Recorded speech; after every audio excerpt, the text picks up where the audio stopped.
Hi guys, it's Mar and welcome back to another one of my videos. By the time you're watching this, I'll be in London, but this is gonna be my last video filmed in my room for this summer. It's crazy how fast quarantine went by, to be honest, but I hope you guys are getting excited for school.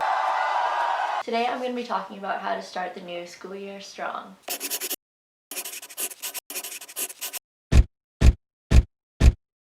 Thanks for clicking on this video. I'm getting super excited for school. I hope you guys are too. Super exciting video for me since it's my first sponsored content. This is a big milestone for this channel. It started off as like a little time capsule, I guess, and it still is, but I'm super excited to be able to bring you guys things like this and hopefully more in the future. Hi, boo-boo. Hi. Hi. Goosey goose. Goosh my goosh. Yeah, this is Zoe. This is my dog. I guess this will be her last feature in the channel for a while. But yeah, super excited for this video. Keep watching to find out more. I just have 10 tips for you guys for how to start the year strong, especially going from high school to university. It is a little bit different and it's harder to find help in certain areas. So this is what I would recommend you keep in mind. The first one I think is really important, and that's to schedule your time or maintain a schedule. I really found that last year, if I didn't have a schedule for my day or something that I needed to do that wasn't just school, such as like going to the gym, I found that my days were far less productive. An example for what I'm going to try and do is like an 8:30 morning workout for an hour, eat my breakfast, then get to work.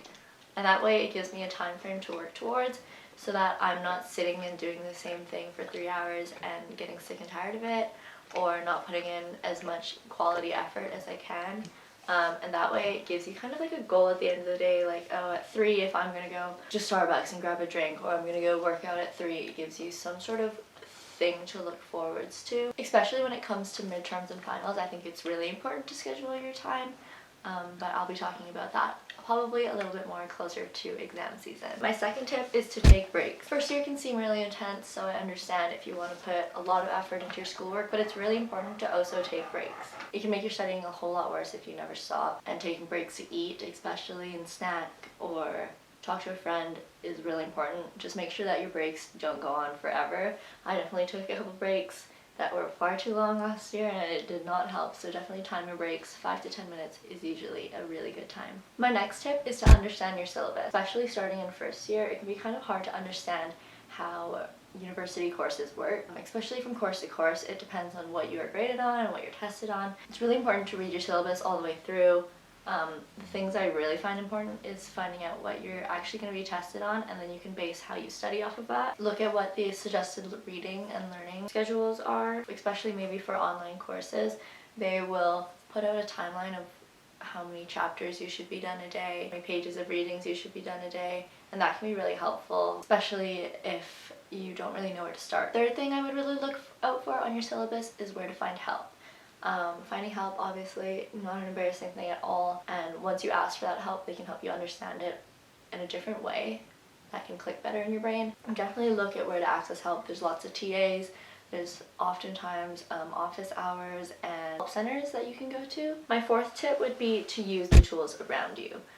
So there's so many things that you can use around you that isn't just your textbook and the internet. Of course, you have peers, so I think it's really important.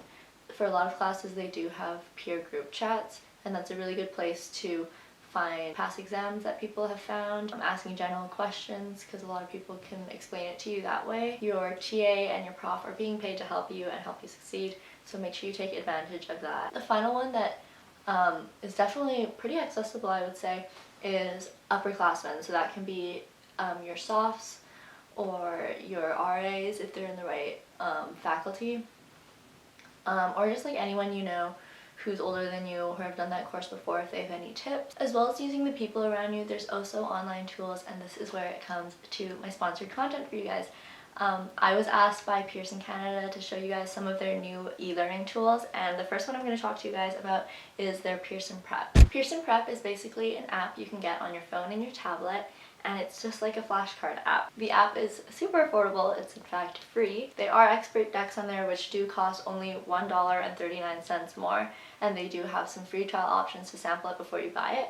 It's also a really smart way to study. I love using flashcards, and the technology that they use helps you assess where your weaknesses are and target what you need to get better at. There's a super easy progress bar when you're using the app, and that can show you how much you've progressed in that study set. Again, it's really easy to use. You can also take your document of notes that you've typed out on your computer and upload it, and it will create your flashcards for you, so it doesn't even take time. And because it's on an app, it's all like right here. You don't have to carry flashcards around with you everywhere, which can get really messy.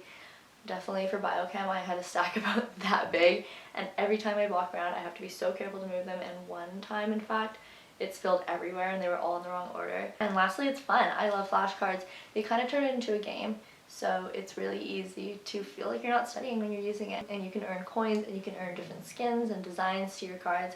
So it's really, really fun and super interactive, especially if you guys are taking Introduction to Psych. They just released their Canadian Psychology expert pack, so make sure you go check that out, and I will make sure to leave the link in the description to download the app down below. My next tip is to exercise and drink lots of water.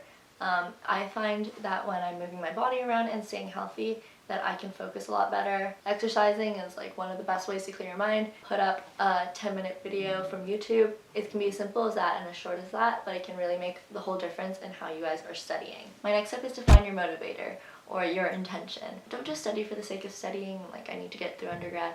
Kind of think about like the bigger picture and like what this will lead you to, because sometimes it can be really isolating to just think, I hate this course, it's just a requirement. Get it kind of in the bigger picture and what it can lead you to. So kind of keep an open mind and find that one thing that can help push you all the way through 4 years of undergrad. My motivator is the fact that I don't think I've imagined myself doing anything except med school for a really long time now, so it's something I know I really want to do.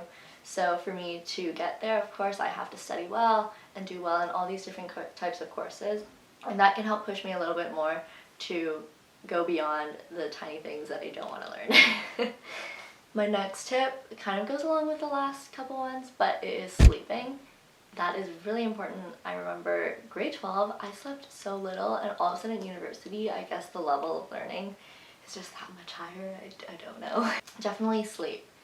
I found that a good 7 hours is where my sweet spot was. Sleep can help rejuvenate your brain way more and make your studying more effective and make you more mentally clear throughout the day. It's also really good for your mental health because first year can really run you down. So first year and second year and third year and fourth year, I'm sure. My next tip would be to kind of set some smaller goals as well throughout the week. Like I mentioned before, with keeping a schedule, you can have something really exciting scheduled for later in your day, and that can help push you towards that and be productive when you need to work. So what I did a lot was like, okay, I really want to go out at the end of this week on Friday or Saturday with my friends. I need to make sure I get this assignment done and do these readings, so I can do that. If I don't do that, no going out for me. So that was one of my favorite motivators. Just getting to party it up on the weekend and get drunk out of my mind. Set smaller goals, and it can also make the whole picture look a little bit less overwhelming. My next tip is to prioritize your priorities. Kind of confusing, but it basically means don't spread yourself thin. You can't put 100% into everything all at once. Give yourself a break every once in a while if you feel like it's becoming all a little bit too much. Reassess what you have to do that week or that day, and see where you can take a step back on some of them and spread it out throughout your week. And then of course my last tip is to have fun. It's all about a work-life balance, in my opinion. School would be nothing, as we learned through Corona and having to do online school. All about the balance. So don't forget to have fun as well. That's what makes up for the hard parts. That's the end of my video. Don't forget to check out Pearson Prep in the links down below. And I hope you guys enjoyed. Don't forget to subscribe and like if you like the video. There will be lots more school content like this. If you have any questions, don't forget to comment down below or DM me on Instagram. That's where I can reply the fastest. So, hope you guys enjoyed.